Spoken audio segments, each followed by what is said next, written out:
दिव्यांग व्यक्तींच्या सर्वसमावेशक शिक्षणाकरिता सामूहिक बांधिलकी महत्वाची, सचिव तुकाराम मुंढे. दिव्यांग व्यक्तींच्या सक्षमीकरणासाठी हक्काधिष्ठित व संशोधनाधारित समावेशक शिक्षण देण्याची सामूहिक बांधिलकी महत्वाची असून याकरिता राज्य शासन प्रयत्नशील आहे, असं प्रतिपादन राज्याचे दिव्यांग कल्याण विभागाचे सचिव तुकाराम मुंढे यांनी केले आहे.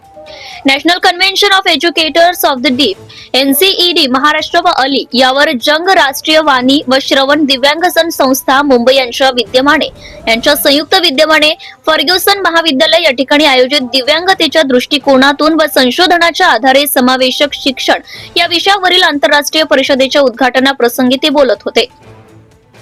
यावेळी अली यावर जंग राष्ट्रीय वाणी व श्रवण दिव्यांगजन संस्थेचे संचालक डॉक्टर सुमन कुमार, NCEDच्या अध्यक्षा डॉक्टर मीरा सुरेश, कॉग्लिया संस्थेचे मुख्य विश्वस्त डॉक्टर अविनाश वाचासुंदर, NCED महाराष्ट्र शाखेच्या अध्यक्षा शुभदा बोर्डे, शिक्षण विभाग प्रमुख डॉक्टर गायत्री आहुजा, शिल्पी नारंग आदी उपस्थित होते. श्री मुंढे यांनी दिव्यांग व्यक्तींच्या सर्वांगीण विकासासाठी असलेले महत्त्व अधोरेखित केले.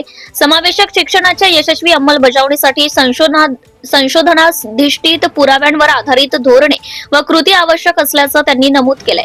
शिक्षकांची भूमिका अत्यंत परिवर्तनकारी असून समावेशक धोरणे व कायदे प्रत्यक्ष प्रभावीपणे राबवणारे प्रमुख घटक शिक्षकच आहेत.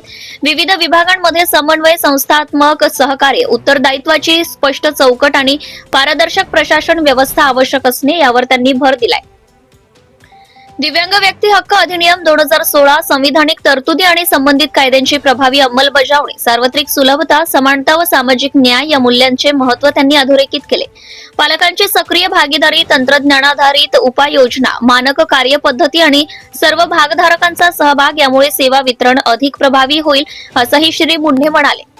डॉक्टर कुमार यांनी दिव्यांगता व समावेशक शिक्षण क्षेत्रात केंद्र शासनाच्या विविध उपक्रमांची माहिती देत त्यांच्या अंमलबजावणीत शिक्षकांची वाढती भूमिका स्पष्ट केली आहे. डॉक्टर वाचासुंदर यांनी समावेशक शिक्षणातील सद्यस्थिती व उदयोन्मुख आव्हानांवर मार्गदर्शन केले. या परिषदेत देशभरातून सुमारे 350 प्रतिनिधींनी सहभाग नोंदवला, ज्यामध्ये नामवंत शिक्षण तज्ञ, संशोधक, धोरणकर्ते, पुनर्वसन क्षेत्रातील तज्ञ, शिक्षक तसेच विविध विषयांचे विद्यार्थी सहभागी झाले होते. यावेळी परिषदेच्या स्मरणिकेचे अनावरण करण्यात आले. Subscribe now and press the bell icon. Never miss an update.